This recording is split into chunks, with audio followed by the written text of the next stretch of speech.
What's poppin', motherfuckers? I'm the coming attraction, and we back at it like a crack addict with another 2K video. If you guys haven't already, hit the subscribe button, turn on post notifications, ladies and gentlemen, as we have pretty much daily uploads on this channel. You don't want to miss them. Also, hit the like button, and let's get this video to 100 likes, but let's get into the video.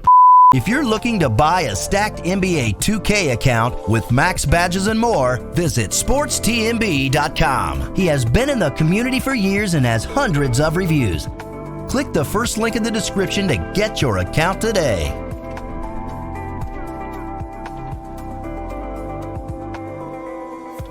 Let's get it, man. We got a banger today. The 72-10 Chicago Bulls, the greatest team of all time. Michael Jordan, Scottie Pippen, and Dennis Rodman dressing up like a girl. This team had it all. But how would they stack up against today's competition? That's what we're here to find out. We're taking the 72-10 Chicago Bulls and putting them in today's NBA. So unfortunately, there's no Alex Caruso on these Bulls, but we're going to be able to see Michael Jordan, Scottie Pippen, and Dennis Rodman take on LeBron, Kevin Durant, Steph Curry, but most importantly, Jared Dudley.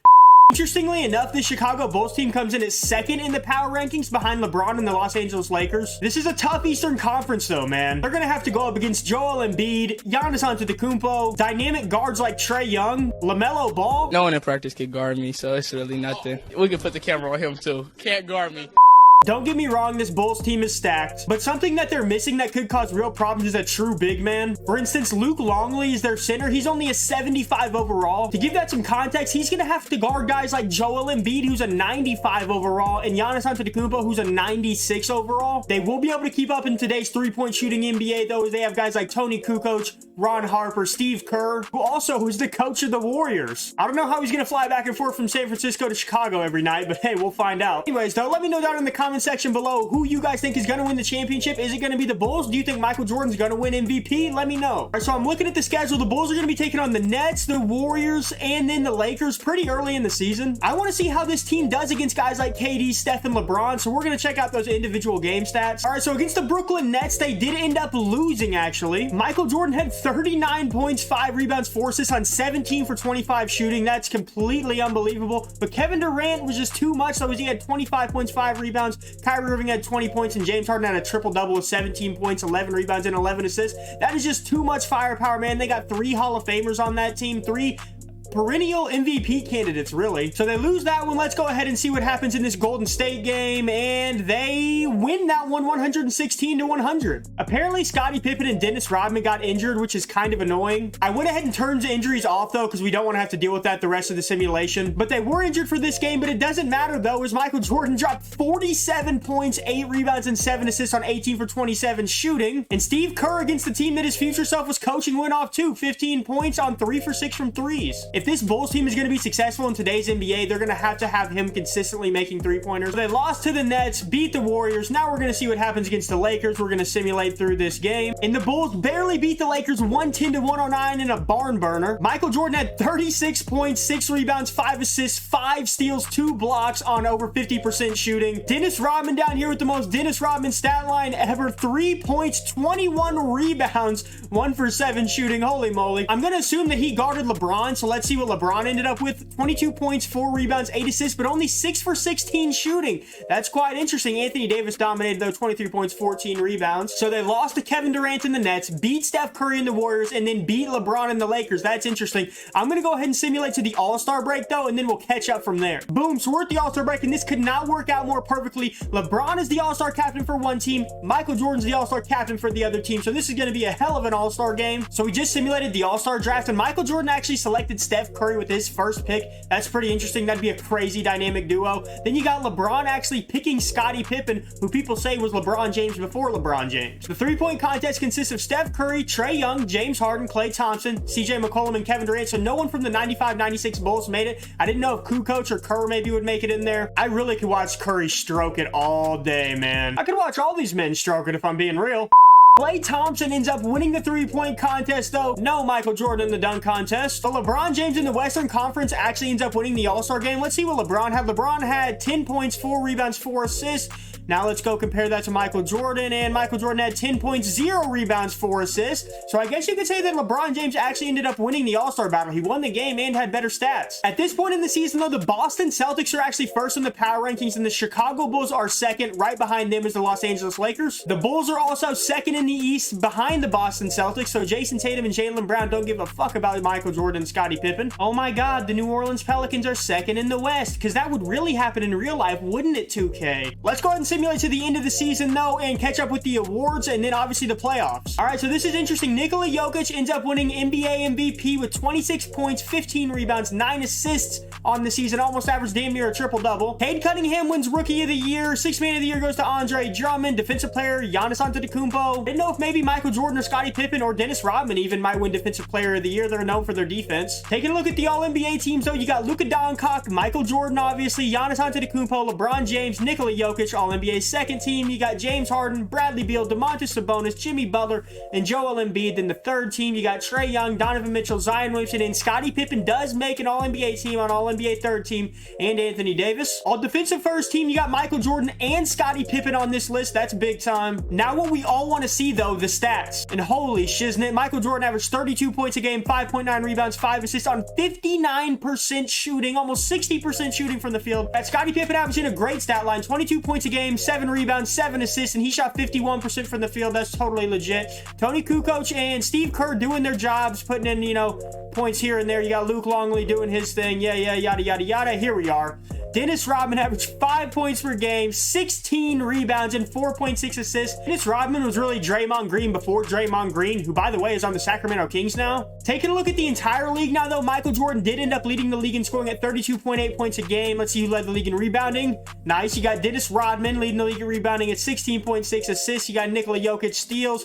Jimmy Butler. Is Michael Jordan here anywhere? Yeah, Michael Jordan was 6th at 2.1. And blocks per game, you got Rudy Gobert, of course. All right, so here's a look at the playoff picture, though. The Chicago Bulls got the 2 seed. They'll be taking on Cleveland in the first round. In the Western Conference, the Lakers obviously got the 1 seed. They'll be taking on Denver. If we're being real, we all want to see a Chicago Bulls and Michael Jordan versus a LeBron James and Los Angeles Lakers final. So that's what I'm really hoping for. Both those teams did finish top 5 in the power rankings, as the Lakers finished 2nd and then the Bulls finished 4th. Kind of shocking that the Boston Celtics got the number 1 seed. Jason Tatum and Jaylen Brown, though, dominating. Jaylen Brown actually led the team in scoring at 25.8. Tatum had 24. They're getting good amount of help from everyone else, actually. Dennis Schroeder, Al Horford, Enes Kanter, who changed his name to Enes Freedom. I completely forgot about that. Anyways, let's go ahead and simulate this first round. I don't expect any big upsets in this one. Things will pretty much stay the same, I would assume. Yep, the Chicago Bulls do end up basically gentlemen sweeping the Cleveland Cavaliers 4-1, and the LA Lakers advance. Something I just noticed is that the Nets didn't make the playoffs, man. That seems to happen a lot in these sims. They finished 45-37. I guess they got into the play-in but lost. 2K really brings the in real life Kyrie Irving curse to the game. Taking a look at some playoff statistics, though, through the first round, and Michael Jordan is averaging 42 points a game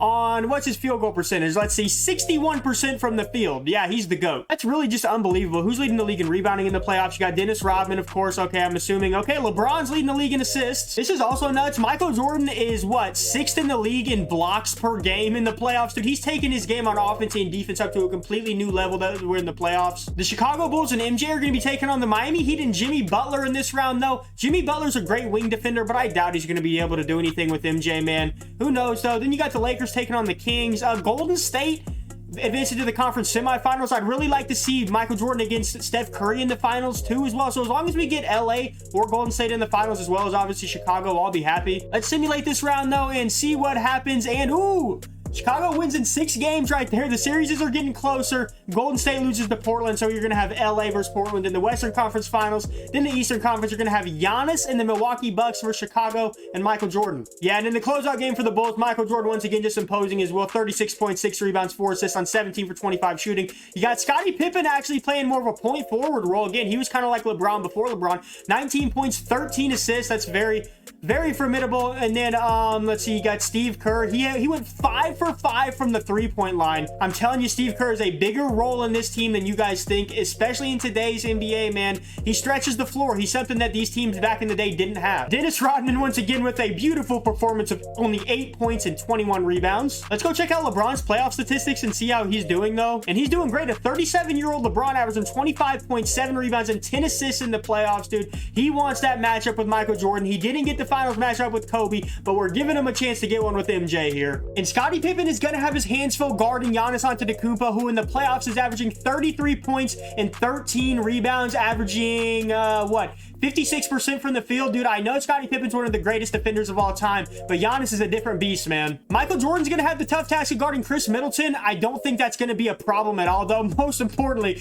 Chris Middleton is going to have the tough task of guarding Michael Jordan, who's averaging damn near 40 points a game right now. Who knows what's going to happen, though? Let's go ahead and simulate the conference finals. And, ooh, Chicago Bulls have been eliminated. Oh, my God. What the hell happened? It was in 7 games, man. Are you kidding me? Oh, my gosh. That is heartbreaking, dude. Michael Jordan in the closeout game had 29 points. Guess it just wasn't enough, though. What did Giannis do? 28 points, 4 rebounds, 7 assists. Jeez. In game 1, Michael Jordan shot below 50%, man, which we haven't really seen all playoffs. So that makes me think that maybe Chris Middleton actually did end up doing a pretty decent job on him. Let's see here. I'm telling you right now, this was the difference, man. Steve Kerr had been hitting about 3 or 4 threes a game. In the closeout game of game 7, he was only 1 for 6 from 3. Tony Kukoc was 0 for 2. Dude, I mean, there's just not enough 3-pointers to keep up with the team today. And DeMarcus Cousins hit 3 threes. See, that's a problem whenever DeMarcus Cousins, who's fat, a center, and just well out of his prime, is hitting more threes than your sharpshooter. LeBron and the Lakers do advance to the finals. We're going to have a Lakers and Bucks finals. I'm totally shocked right now that the Bulls didn't make it, actually. I did predict that, but as the season kept going on,